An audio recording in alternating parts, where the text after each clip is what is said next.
Grant Morrison and Liam Sharp cap off their Ultrawar saga as Hal Jordan and Carol Ferris find themselves on Earth 11, where the Golden Destroyer has begun the Ultrawar, the war of everything against everything else, unleashing its horrors onto the multiverse and onto the heroes who scramble to stop the villain.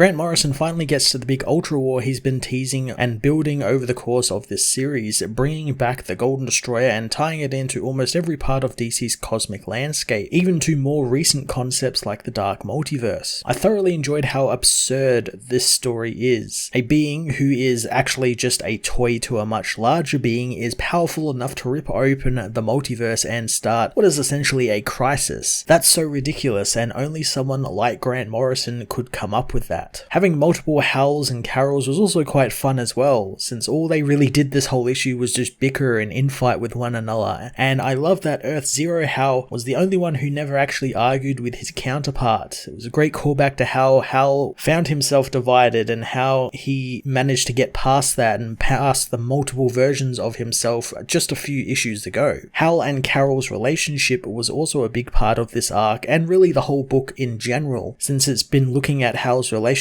a few times now, and I really like how Morrison paints it as almost a tragic romance, with both heroes being in different times of their lives when the other wants to make a real go of the relationship. They are like two ships passing in the night, and it's quite sad, honestly. Liam Sharp continues his utterly brilliant artwork that, again, this issue was just a smattering of different styles that shouldn't fit together, but under Sharp's skillful eye and hand, they do. I love the pages he did depicting the actual Ultra War beginning and the villains that were arriving, especially since one of the villains seemingly was just Richard Nixon as an evil sword and shield wielding Green Lantern. Those same pages also looked like some awesome 80s metal record cover that's something that you could see was spray painted on the side of a van or something, and it's probably one of the best of Sharp's work I've ever seen, and that's saying something since most of Sharp's pages are amazing. The Green Lantern Season 2 Issue 10 was a fantastic conclusion to the Ultra War arc, finishing up a lot of the plot threads Morrison had running throughout this season and the first season, while also looking at Hal and Carol's tragic relationship through a multiversal lens. I'm going to give this issue a 10 out of 10.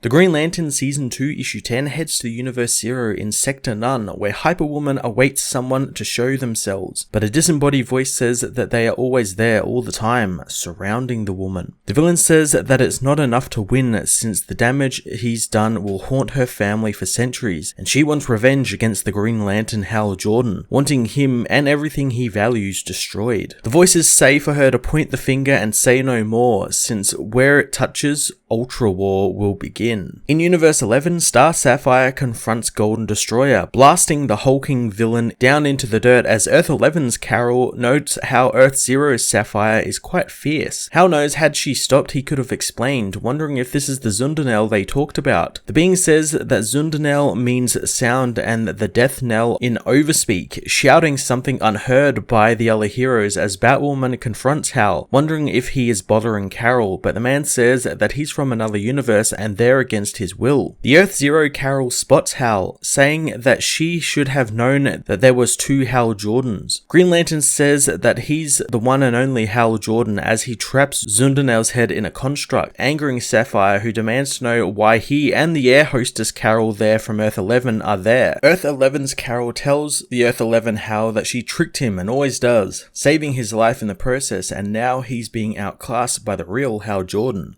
The man is angered he was tricked as Zundernell tries to rip free from the construct. Hal tells Sapphire that they don't need to fight, and it's as much a shock to him as it is to the Earth Zero hero. Sapphire knows that they are all mad people and they don't act like the other Hal and Carol nearby. Hal says that she doesn't want to go to war over a misunderstanding, and she just chased a version of himself to a parallel Earth where women are in charge. Carol knows that they should be, knowing her starting a war is something that seems to happen a lot around Hal Jordan. Earth 11's Carol reminds them of the end of the world threat as Earth 11's Hal's ring tells him not to let her get away with this, and Carol just can't peace and love this away, seeing how Carol looked at the other Hal. Earth Zero's Sapphire comes for Hal, trapping him in a construct. Angered, he forcefully kissed her. The Earth 11 Carol says that she made her Hal think that the other Carol was her in order to save their lives, and she can't just threaten a man like that. Sapphire tells her to stay out of this, but Carol doesn't back down, not scared of her doppelganger. Hal tries to calm them all down as Batwoman wants to leave them to it, but Sister Terrific knows that's a luxury they don't have, since Zundernell is returning. Earth 11 Carol hopes that they are all good, but the other Carol knows they certainly aren't, since she brought this moronic excuse for a man into her life. With Earth Zero Hal hoping the other will lose the attitude and lend a hand in this battle, but the toxic Hal wonders how his counterpart can be down with these aggressive, domineering women, despite himself knowing that he loves his Carol, but he feels like he's two different people. Hal says that they can discuss this later as Zundernell returns to Earth. The heroes know that both Earth Zero and Earth 11 occupy the same space but on different vibrational frequencies, so if they disrupt Zundernell's frequency, they can stop him. Hal says he'll buy them some time, attacking the villain with Sapphire, who asks what this thing is. Earth 11 Carol says that it's tracking Green Lantern and Star Sapphire matchups across the multiverse, and she thought to confuse it, she would swap them all around, but she found it on Earth 15 when the Lanterns were studying it. Sapphire thinks this is Hal's fault yet again, and he's the reason that she has an unstoppable murder machine on her tail. Hal tries to change the subject, wondering how they know so much about the Golden Destroyer. Carol says that she was there when he changed at the Guardians HQ on Green Moon, knowing something erased all his personality, getting rid of the lonely and confused Sir Zundernell, and the Golden Destroyer was activated instead. Earth 11 Hal wonders about the other Green Lanterns, since they have a whole multiversal core, so Carol says that Len Lewis of Earth 6 was called to help, but the Golden Destroyer won't stop or tire, and he will kill all the Lanterns and Sapphires. Sister Terrific tells Batwoman meanwhile that they aren't done in this fight, since the villain is tuning into the multiverse like a radio, tapping into deep frequencies, meaning they have incoming from the dark multiverse. Zundernell says that the scales of justice and retribution must be balanced, summoning forth his armies from the pit. Manhunters, Starro-infected Lanterns, bat creatures, and sentient power rings arrive from the darkness as Hal knows that this is the Ultrawar, the war of everything against everything else. The beings, however, pass through them since they are still out of phase with this Earth, but Batwoman is cut by one of the evil Lanterns, saying they need to stop Zundernell before the cosmic horrors are brought into this phase fully. But Carol says that the Destroyer can follow them everywhere, wanting to make their last stand right there. The Golden Destroyer locks onto his targets, activating Annihilation mode. Hal suddenly notices a new planet in the sky, and Carol realizes it's Ugo and the Green Moon, and that Len and the others found it. She says that this is why she went to great lengths to protect the other Lanterns and Sapphires, since she thinks the Destroyer is targeting specific blends of love and will, knowing both her and the other Sapphire can end this, coming up with the same idea, knowing Zundernell was once human and that there must be some of him left inside the creature that they can reach in and manipulate, since their violet power of love is subtle and sneaky. The Carols call out to the villain, saying that they saw him weep for the love of a lost friend. The Destroyer says that he does not weep, but Zundernell manages to break through from the conditioning, knowing that he can't live with who he is now. The other Green Lanterns arrive to back up the heroes as Len attacks, saying that the World Tree rejects this synthetic being of the Nomad Empire. Sapphire tries to stop him as the being says that he cannot live with the feelings he's got, wanting the pain to end. Hal knows that they need him off planet, putting a rocket construct on the back of Zundernell and blasting off with the villain. The rocket heads for the Green Moon as Hal hopes that his ring can do this, learning that he's at 43% power, and they can do this since together they can do anything. The Annihilation sequence continues as Hal remembers all the talk about scales, knowing that he thought how much damage one can do if they are smaller than atoms, and Zundernell is one of the Golden Giants. Zundernell says that they are coming and that he is but a toy of the children, and and the least of the Nomad Empire as he detonates from the annihilation sequence. Hal knows that size is a matter of scales as Carol arrives, congratulating him on his victory, knowing the man looks wiped out after containing the explosion with his power. He says that it's been a long day and he had other plans. The Earth 11 Carol apologizes for kidnapping him, saying that she never plans things and goes on instinct and she's doing it again, wondering if Hal wants to go and team up again. Hal is flattered but knows that he made a promise to himself and to his Carol. Earth Zero's Carol arrives, saying that she is late for a business meeting back on Earth, wondering if Hal is coming along. Hal knows they'll get back in time, but there's one more trial they need to go through.